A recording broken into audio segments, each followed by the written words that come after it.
Bhiwandi Kalyan road स्थित हिल life hospital के doctor Shahid Khan व डॉक्टर आसिफ अली खान द्वारा पत्रकार परिषद का आयोजन। डॉक्टर आसिफ अली खान ने पत्रकारों से वार्तालाप करते हुए क्या कहा, आइए सुनते हैं इस खबर में। My self doctor Asif Khan, consulting Ayush practitioner attached with Hill Life Hospital, and now I am looking after administration. मैंने ये प्रेस कॉन्फ्रेंस कुछ मुद्दों के लिए लिया है। साबिया एंड फ़हीम अंसारी ने एक पिछले मंथ में एक रमज़ान के दौरान उनने एक प्रेस कॉन्फ्रेंस लिया था जिसमें उनने कुछ हिल लाइफ हॉस्पिटल के लिए एलिगेशंस लगाए थे, तो उसका जवाब देना है। और एक अहद पेशेंट था, उनके भी कुछ मुद्दे थे हिल लाइफ को लेकर, उसको भी एड्रेस करना था। सबसे पहले मैं सबको जय महाराष्ट्र, जय भीम, जय श्री राम, अस्सलाम वालेकुम, गुड आफ्टरनून बोलना चाहता हूँ कि आप लोगों ने मैंने बुलाया और आप लोग आए। एक्चुअली मैं तो चाहता था कि ये जो यहाँ पे जो टीवी है वहाँ पे उन लोगों का एलिगेशन प्ले करूँ और ये करूँ, बट उसको बहुत टाइम हो जाता, तो इसलिए मैं आपसे रिक्वेस्ट करूँगा अगर आप लोग एडिटिंग करके दे सकते हो तो दे दीजिएगा, ठीक है। मार्च के दूसरे हफ्ते में फ़हीम एंड साबिया अंसारी इनने बीएमसी में एक प्रेस कॉन्फ्रेंस लिया कि हिल लाइफ के हॉस्पिटल और उनके 3 डॉक्टरों पे एफआईआर हुआ और उनने अपनी आप बीती बताई, बराबर है। बट उनने जब अपनी आप बीती बताई तो उसमें उनने जो 3 खरीदार है जिसके वजह से हिल लाइफ हॉस्पिटल के ऊपर एफआईआर हुआ, उनका नाम तक नहीं लिया। उनका नाम है माज अंसारी जो कि उनके भतीजे लगते हैं, रुमना अंसारी जो कि उनके भतीजे की बीबी है, और शकील। ये 3 बंदों का नाम भी नहीं लिया जिसके ऊपर हिल लाइफ के डॉक्टर्स के ऊपर एफआईआर हुआ है इनके वजह से। स्टार्ट में उन्होंने बोला उनका फ्लाईओवर पे एक्सीडेंट हुआ, उनने अपने हस्बैंड को कॉल किया तो उनके हस्बैंड ने मास को कॉल किया जो कि हमारे यहाँ पे एज अ आरएमओ काम करता था। उनने उनको यहाँ पे बुलाया, माज यहाँ से भी गायब, उनने रेफरेंस दिखाया नहीं, माज ने लाया है। फिर उसके बाद बेचारे डॉक्टर संतोष यादव सर, उनने ना पैथी का विचार किया ना कुछ विचार किया। मेरा एक डॉक्टर कलीग है, उनकी जो ये थी उनकी चाची, उनको फ्री में देखा, फ्री में ओपिनियन लिया, और उनने हमको सिखाया गया है कि जब भी लिगामेंट टेयर होता है लगेज ऑपरेशन नहीं होता, पहले कंजर्वेटिव मैनेजमेंट, वो भी 1-2 महीने बाद। और फ़हीम भाई ने भी अपने इंटरव्यू में बोला है उनकी बीबी माशाल्लाह 52 साल की उम्र में 6 माला चढ़ जाती थी, तो उसको भी कंसीडर करके उन्होंने कंजर्वेटिव मैनेजमेंट लिया। फिर उसके बाद 1 महीने के बाद उन्होंने एमआरआई कराया। फिर उसके बाद वो डॉक्टर शाहिद के पास आए। जब सर ने बोला कि रिपेयर नहीं हुआ तो डॉक्टर शाहिद के पास आए, क्योंकि डॉक्टर शाहिद सर यहाँ के ओनर रहे हैं, तो उनने कलीग समझ के जो ऑपरेशन कहीं पे भी जाइए लाख रुपए के ऊपर होता है, 1.5 लाख के ऊपर होता है, विद पैकेज 90,000 में करके दिया। ये डॉक्टर शाहिद की गलती हुई, उनको कंसीडर करना। फिर उसके बाद आई जाइए, फिर डे ऑफ उनने बोला कि ऑपरेशन हुआ 30/7/2022 को, ये पेपर है मेरे पास उनका। 3:16 में वो एडमिट हुए हैं और एडमिशन में रिफर बाय डॉक्टर माज अंसारी, ठीक है। माज अंसारी ने एडमिशन लिया जितेंद्र निकुम सर जो कि दूल्हे में एक लेक्चरर है और ऑर्थोपेडिक सर्जन है, ऑर्थोपेडिक मतलब माइक आर्थ्रोस्कोपिक लेप्रो सर्जन है। उनको उसने इन्फॉर्म किया उनकी चाची के इनर थाई में फंगल इन्फेक्शन था, तो उसके लिए उनको अजमल सर ने देखा है, फिटनेस लिया उनसे, उनको इट्राकेनाजोल चालू किया। अब आ जाइए डे ऑफ ओटी, बोल रहे हैं मैडम ने बोला है उनकी वाइफ ने, साबिया अंसारी ने, कि मुझे स्पाइनल एनेस्थेशिया दिया गया था, तो मुझे सब समझ में आ रहा था। तो उनने बीएमसी में कितने आरटीआई डाले, उसमें उनका कन्फ्यूजन क्या है। कभी बोलते हैं ड्रिल मशीन ख़राब हो गई, कभी बोलते हैं रस्टेड हो गई, कभी बोलते हैं ड्रिल मशीन टूट गई। जो ड्रिल मशीन आई ही नहीं, ऑर्थोस्कोपी में ड्रिल मशीन नहीं लगती है। एक सेफर साइड में जितेंद्र निकुम सर ने पूछा था डॉक्टर शाहिद से कि आपकी ड्रिल मशीन है ना, तो बोले सर नहीं है, मैं मंगा दूंगा। पर जो हॉस्पिटल से मंगाने की बात हुई थी वो हॉस्पिटल बंद था, वो हॉस्पिटल का नाम है काशीनाथ पाटिल, ठीक है। फिर अगर जो मशीन आई नहीं उसके बंद होने का सवाल ही नहीं उठता। और फिर बोलते ड्रिल, एक आरटीआई में उन्होंने बोला है कि ड्रिल मशीन टूट गई।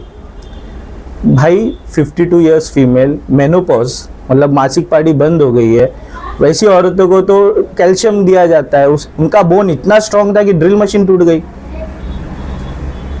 ये भी जाने दीजिए, चलो ये भी छोड़िए। वो अभी के रिसेंट अभी जो लिया है मार्च में, उनने बोला ड्रिल मशीन रस्टेड थी।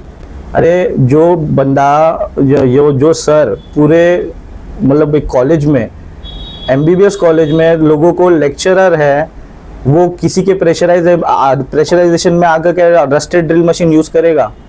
जो लोग बच्चों को सिखाता है, जिसकी वजह से प्रैक्टिस हो रही है। ये सिर्फ बोलने का और बोलते रहने का बस यही है। फिर उनके बाद उनने बोला कि जब मेरा ऑपरेशन हो गया तो कोई डॉक्टर अटेंड नहीं करता था, सिस्टम उससे मिसबिहेव करती थी, और मैं पेन में थी तो मुझे सेडेशन दिया जाता था कि मैं सो जाऊं। पहली बात तो जो बंदे इतना लड़ सकते हैं क्या उस वक्त नहीं लड़े रहते? और दूसरी बात माज अंसारी के हर वक्त ऑर्डर ये है, रुमना अंसारी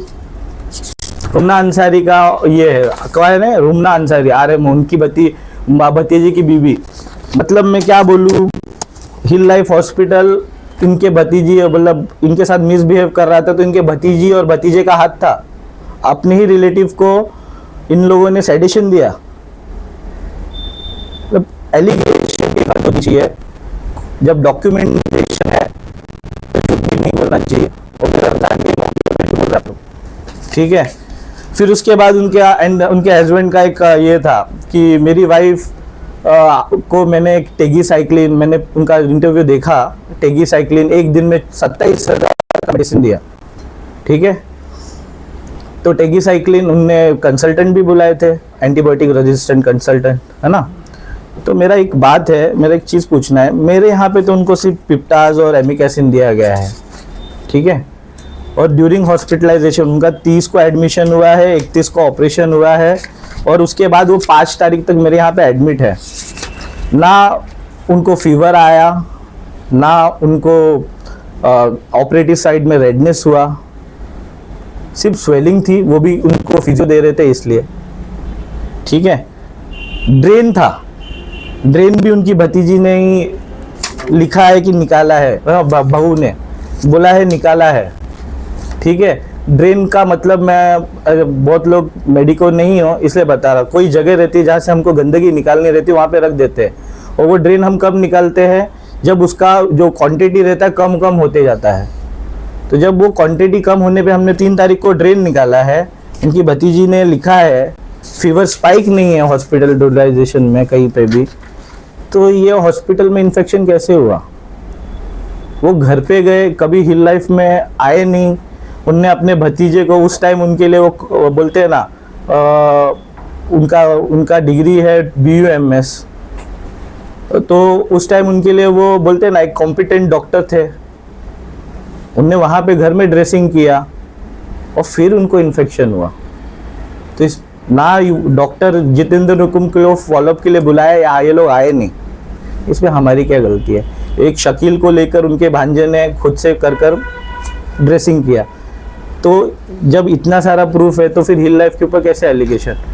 पहली बात तो एंटीबायोटिक अगर मैं कम दे रहा हूँ और उनको रेसिस्टेंट है तो उनका ड्रेनेज बढ़ना चाहिए, उनको फीवर आना चाहिए, कहीं पे फीवर नहीं था। फिर और बाहर इन्फेक्शन नहीं हुआ है सर जी, मैं सब कुछ करने के बाद मैं आपके आंसर का जवाब दूंगा। आप मेरा सुन लीजिए, फिर मैं आपको पूरा जो आपके जो भी मन में सवाल है आप लोगों के, मैं सबका जवाब दूंगा। ठीक है सर, ठीक है, ये हो गया सर। फिर ना हॉस्पिटल से इनने कंसेंट लिया, ना इनने सर्जन से कंसेंट लिया, इनने अपने मन से घर पे ड्रेसिंग की अपने भतीजे को लेकर और यहाँ पे एक ओटी टेक्नीशियन को लेकर। उनने उनको क्या पैसा दिया? हॉस्पिटल का लुकआउट नहीं। अगर हॉस्पिटल में हुआ रहता तो हॉस्पिटल जिम्मेदार था सर। फिर उसके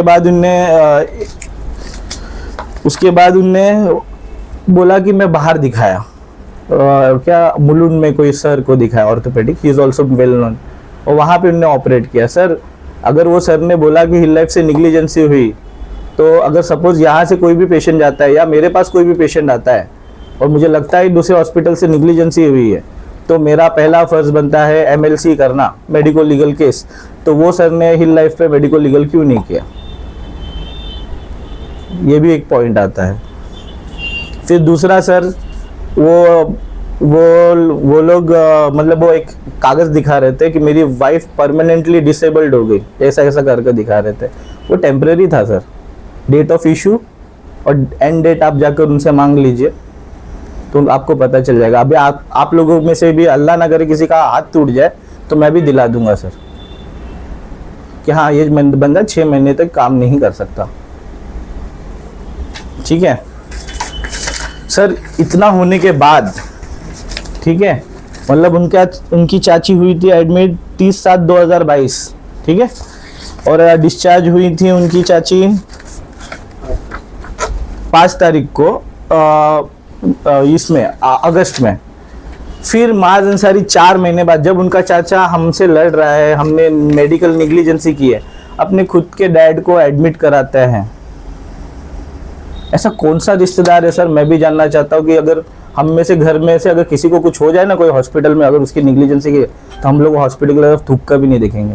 तो कौन सा रिश्तेदार है?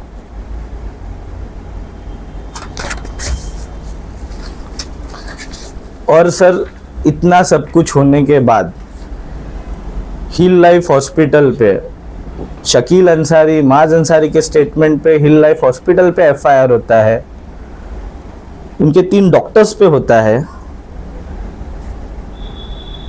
किस बेस, वो भी 2 साल बाद शायद से सितंबर अक्टूबर में 2025 में उनका स्टेटमेंट लिया गया है, और स्टेटमेंट भी किसी मेडिको लीगल वाले ने नहीं लिया, पुलिस ने लिया है।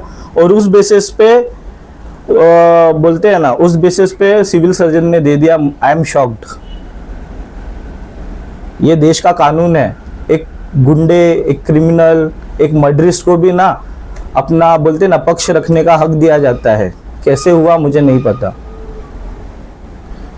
आप शकील से पूछ लीजिए उसको हिल लाइफ से क्यों निकाला गया। उसको निकाला गया जातिवाद। उसने doctor Mujeeb, orthopaedic surgeon spine, शेराज में भी बैठते हैं, उनको मारा था, मेरे सामने मारा है। मेरा हॉस्पिटल, वो बच्चे का करियर खत्म हो जाता है, इसलिए मैंने कोई एक्शन नहीं किया। मैंने मुजीब सर को पर्सनली रिक्वेस्ट कर यहाँ पे मुजीब सर उनकी वाइफ के सामने मारा है, क्योंकि वो एनेस्थीसिया है। हिंदू, मुस्लिम, सिया, सुन्नी, मैं हॉस्पिटल चलाने बैठा हूँ सर। मेरे लिए कास्ट नहीं मायने रखता, कोई भी आएगा मैं करूँगा काम उसका, चाहे वो मोमेडियन रहे, नॉन मोमेडियन रहे। उसके लिए उसको निकाला। माज अंसारी को क्यों निकाला, ये मैं आपको ये दोनों का रिटर्न में हॉस्पिटल एडमिनिस्ट्रेशन जो उस टाइम देख रहे थे, मैं उनको बोलूँगा आप लोगों को रिटर्न दे दे उसका, क्योंकि शायद से महाराष्ट्र का रजिस्ट्रेशन नहीं था, और उनके ये जो इलीगल एक्टिविटीज़ चल रहे थे हॉस्पिटल में, जो पेशेंट आया उसको पर्सनली बिना हॉस्पिटल को पूछे ड्रेसिंग और फॉलोअप देना, उसकी वजह से निकाला गया। वो हॉस्पिटल एडमिनिस्ट्रेशन ने मुझे बताया, क्योंकि माज अंसारी के सामने टाइम पे मैं नहीं था, पर मैं उस टाइम के एडमिनिस्ट्रेशन को बोल दूंगा। ठीक है। फिर सर उनने एक एलिगेशन लगाया कि डॉक्टर शाहिद सर की वाइफ ऊंचा रसूख रखती हैं, पुलिस में पहचान रखती हैं, इसलिए उनके खिलाफ एक्शन नहीं हो रहा। ठीक है, आप सब जानते रहेंगे, मैं उनका नाम नहीं लूँगा, ठीक है, क्योंकि गलत होता है। तो मैं नहीं बोल सकता सर कि आप मीडिया में पावर रखते हो, आप मीडिया में काम करते हो और आपका एक पर्टिकुलर पार्टी की तरफ ज़्यादा रुझान है, तो उनका रसूख, उनका पहुँच और मीडिया की पावर लेकर आपने ये सब कराया है। इतने सारे लूप होल्स होने के बाद भी हिल लाइफ के डॉक्टर्स को, ना सर्जन को, ना एनेस्थेटिक को, किसी को भी बुलाया नहीं गया, उनके खिलाफ एफआईआर हो गया।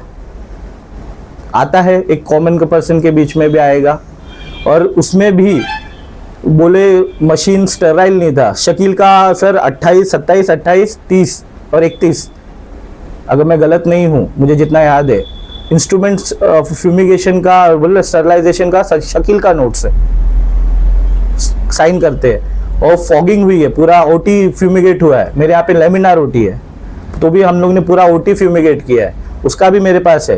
ये सब ना देखे हुए हिल लाइफ के ऊपर एलिगेशन लगा देना, और उनके नाम पे FIR हो जाना है। कहीं पे तो आपके रसूखदार दोस्तों का हाथ दिखता है। ठीक है, कॉन्स्टिट्यूशनल राइट्स की तो यहाँ पे धजिया ही उड़ा दी, जान दीजिए, उस पर बात ही नहीं करते हैं। उनने ऑन रिकॉर्ड उनने बोला कि बोगस डॉक्टर, आयुष के डॉक्टर, मतलब BMS और BHMS को कंपेयर किया, इनकी लायकी नहीं है, इन लोगों का ये नहीं है। तो सर तो ये लोग ने जो है जो कोविड में सर्व किया था, वो क्या फिर जनता की जान के साथ BMC ने खेला है? अभी भी तो ऑर्डर निकाला है 40 डॉक्टर्स का, मतलब आप लोग जान के साथ खेल रहे हो इनकॉम्पिटेंट डॉक्टर्स को रखकर। और इतना कुछ बोलने के बाद नीमा और बिम्पा जैसी एसोसिएशन उनके खिलाफ एक वाक्य नहीं बोलती। इसमें आपके रसूखदार दोस्तों का हाथ नहीं दिखता, आपका पावर नहीं दिखता। दूसरा वो बोलते बुशरा मैडम साहब, नहीं सॉरी, डॉक्टर बुशरा सैयद साहब, नहीं मैडम, वो आए थे हिल लाइफ को बंद करने उनके केस में। मैडम अगर ऐसा है कि मैडम आपको कुछ दूसरा आंसर देती है और हमको नोटिस कुछ दूसरा देती है, तो इसमें भी आपसे कितना डर रही है उसका उनका रसूख दिख रहा है सर। रसूख की बात तो बोलते हैं ना, उनसे गलती लग रही है। और उन्होंने बोला मेरी, लास्ट में बोला मेरी सच की लड़ाई है।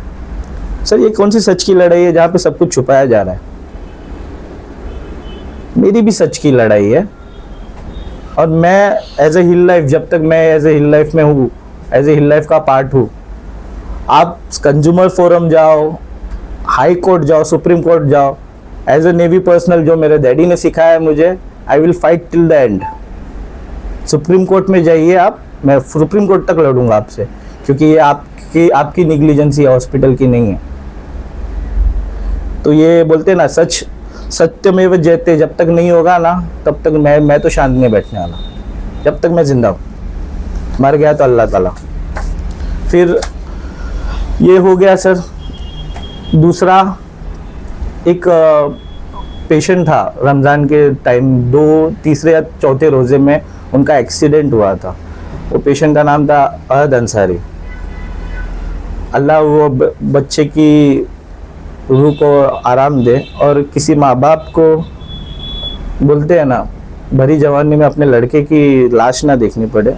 ठीक है, वो सर ने 2 चीज़ बोला। हिल लाइफ ने 4 घंटे में हिल लाइफ ने 45,000 बनाए, और वहाँ पे नाम लिख कर आया था, शायद से फिरोज भाई का न्यूज़ था। ठीक है, 4 घंटे में 45,000 रुपये बनाए। सर उसका बिल है 20,000, उसमें कुछ 23,000 हम लोग ने डिस्काउंट दिया, 3,900, उसमें वेंटिलेटर चार्जेस है, ये सब है सर। हाँ, दूसरा बोले 30 रुपए की मेडिसिन हिल लाइफ ने 300 रुपये में बेची। पहली बात, हिल लाइफ क्या, इंडिया महाराष्ट्र का कोई भी हॉस्पिटल की औकात नहीं है कि मेडिसिन का रेट डिसाइड कर सके। मेडिसिन का रेट कौन डिसाइड करता है? NPPA, national pricing pharmaceutical pricing authority, और उसकी क्वालिटी डिसाइड करने वाला FDA रहता है। जो डॉक्टर्स दोस्त ने उनको ये बताया, तो क्यों अपनी कलीग का ही नाम बर्बाद करने के पीछे पड़े हो? उनको ये भी तो समझाओ। आपका अगर कंप्लेंट है तो आप गवर्नमेंट से लड़ो। किसी बोलते हैं ना, जो अपने आप को रिप्रेजेंट नहीं करता उसका बदनामी करने की नहीं। उसमें भी मैंने डिस्काउंट दिलाया सर, 20,000 का मेडिसिन हुआ था, मैंने 7,000 कम करवाया। मेरा उनसे कोई भी ये नहीं है कि कैसा है, जिसका बच्चा जाता है ना उसको पता चलता है, उसके लिए 4 घंटा क्या 8 घंटा भी 2 घंटे के बराबर रहता है। ठीक है, फार्मेसी का बिल हुआ, उसमें मैंने 35% डिस्काउंट कराया। ठीक है, जिसका बच्चा जाता है सर, मुझे उनसे कोई भी पर्सनल नहीं है। उनने बोला कि आईजेम, आई डोंट नो उनको आईजेम में क्या सुविधा मिली नहीं मिली। सर मेरा प्राइवेट हॉस्पिटल है, मुझे टैक्स पे करना पड़ता है, BMC को भी पे करना पड़ता है, मेरी लाइबिलिटीज़ है, तो मेरे रेट्स रहेंगे। आप आईजेम के प्रति आपका रोष मुझे समझ में आता है, क्योंकि वो अगर रहेगा, अगर नई फैसिलिटी दी है तो उनको सब गवर्नमेंट से आता है फंड, मेरे को नहीं आता सर। ना मेरे पास कोई गवर्नमेंट का कोई ये है कि मैंने उनको नहीं दिया। ठीक है, और इसमें हाँ, फ़हीम भाई का जो एक मुद्दा था, बुशरा मैडम ने जो नोटिस दिया था बंद करने को, वो पेशेंट के रिलेटिव में बोला एक डॉक्टर नहीं मिला। तो वो जो सुश्रुत नियम के अनुसार हमको नोटिस दिया, तो वो आईजीएम पे क्यों नहीं गया? ठीक है। दूसरा सर ये है कि मुझे पता चला कि किसी ने पूछा लेटर भेज कर वहाँ पे कि प्राइवेट में क्यों भेजा। तो सर प्राइवेट में क्यों भेजा आपने ये पूछा, बहुत अच्छा काम किया, बट आपको ये भी पूछना चाहिए था ना सर कि जो आप बीच में वेंटिलेटर आए थे भिवंडी में कोविड के टाइम पे, वो कहाँ पे गए? सीटी स्कैन क्यों नहीं हुआ पेशेंट का? 1 CR का सीटी आता है सर। अगर वो पेशेंट का CAT हो जाता, हमारे पास आता, हम उसको लगेज बता देते सर्जरी लगने वाली है कि क्या लगने वाला है, तो पेशेंट का जान बच सकती थी। सीटी क्यों नहीं हुआ? ठीक है। और हाँ, हिल लाइफ हॉस्पिटल का तो नाम 4 घंटे में 45,000 लगा कर दे दिया न्यूज़ में। उसके बाद एक पूजा गुप्ता पेशेंट, एक्सप्रेस न्यूज़ वाले ने वो डाला था, एक्सप्रेस न्यूज़ ने, पूजा गुप्ता पेशेंट, मुझे नहीं पता क्या मेडिको लीगल हुआ वहाँ पे, उसको वहाँ पे वो ऑपरेट हुई, वो कॉम्प्लिकेट हुई और उसको प्राइवेट हॉस्पिटल में वहाँ के डॉक्टर लेकर गए, ऐसा एक्सप्रेस न्यूज़ में बताया है। और उसके फादर ने ऑन रिकॉर्ड बोला है 4 घंटे का 40,000 लिया है, ना वो हॉस्पिटल का नाम आया ना ये। तो आपको ऐसा नहीं लगता कि डॉक्टर शाहिद और उनकी वाइफ के बोलते सामाजिक कार्य या उनका जो रुतबा है उसको, या हिल लाइफ को डिफेम करने का ये सब किया जा रहा है? ये क्लियर पता चल रहा है। दूसरा सर, कब तक मेरा एक भिवंडी की जनता से अपील है, कब तक हम अपने पेशेंट को ट्रांसफ़र होकर मारना चाहते हैं? बोलते पेशेंट आता है यहाँ पे, थोड़ा भी कॉम्प्लिकेट होता है, डायरेक्टली आईजीएम जाता है। जो गोल्डन आवर हमारी मेडिकल लैंग्वेज में बोला जाता है, गोल्डन आवर ऑफ ट्रीटमेंट, उसमें से जो 5-6 घंटे का जो गोल्डन आवर रहता है, वो पेशेंट सिर्फ ट्रांसपोर्टेशन में उसका चला जाता है 2-3 घंटा, वो क्या बचेगा सर? तो सिर्फ प्राइवेट हॉस्पिटल और डॉक्टर्स को जल्लाद दिखाने से अच्छा है हॉस्पिटल से बात करें। तो पेमेंट का इशू है तो थोड़ा हॉस्पिटल को डिस्काउंट देने बोले, खुद आप करो थोड़ा जो आपके रहनुमा बनना चाहते हैं वो रहनुमा कंट्रीब्यूट करे, सिर्फ आकर पटेली न करे, और उनके नाम पे जिनको भेजते हैं ना उनको पटेली करने ना बोले। मुझे मालूम है ये अभी प्रेस कॉन्फ्रेंस के बाद मेरे जो कमेंट रहेंगे सब पटेलों के रहेंगे और अच्छे रहेंगे माशाल्लाह, मुझे कोई फर्क नहीं पड़ता। मेरे लिए एक ही चीज़ है, भिवंडी की जनता का गुस्सा सर आँखों पे, प्यार दिल में।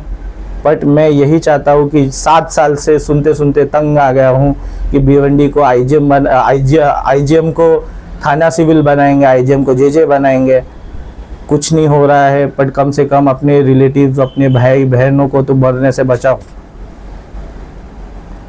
इतना सारा चीज़ें हैं, आप सिर्फ एक ही मुद्दे पे, एक ही हॉस्पिटल के पीछे पड़े हो। ये सीधा पता चल रहा है कि हॉस्पिटल के पीछे पड़े हैं। तो मेरी भिवंडी की जनता से ये है कि आपको प्रॉब्लम है, आप आइए, कॉस्ट लीजिए, हॉस्पिटल को डिस्काउंट करने बोलिए, आपके साथ जो है उनको बोलिए कि भाई आप सिर्फ आकर हॉस्पिटल से वाद मत डालो, आप उनको हेल्प कराओ, वो भी जाने दीजिए। नहीं कर सकते ना तो भिवंडी में इतने सारे हॉस्पिटल है, जो आपको लगे अच्छा हॉस्पिटल है उसमें गवर्नमेंट की योजना ला के दीजिए। हिल लाइफ तो नहीं चाहिए, मैं लाऊंगा कहीं से कर। बट आपको लगता है ना तो भिवंडी की जनता इधर उधर नहीं भटके तो वहां पे ला के दीजिए। तो जैसे भिवंडी की जनता यहाँ पे ही कर ले, आयुष्मान योजना, PMJY, CM फंड, उनको ला के दीजिए ना। सिर्फ उनको डाइवर्ट क्यों कर रहे हो आप, और उनकी फैमिली के लाइफ के साथ क्यों खेल रहे हो? बस इतना ही बोलना था। और भी बहुत मुद्दे हैं, वो रसूखदार और रसूखदार के नाम पे पटेली करने वालों के 3-4 मुद्दे और है, पर अभी वो बोलते ना वो टाइम नहीं आया है कि उसके ऊपर बात करूं। इंशाल्लाह उस पर भी बात करूंगा अगर अल्लाह ताला ने मुझे उस कंडीशन में लाया तो। मैं अपना प्रेस कॉन्फ्रेंस अभी बंद करता हूँ।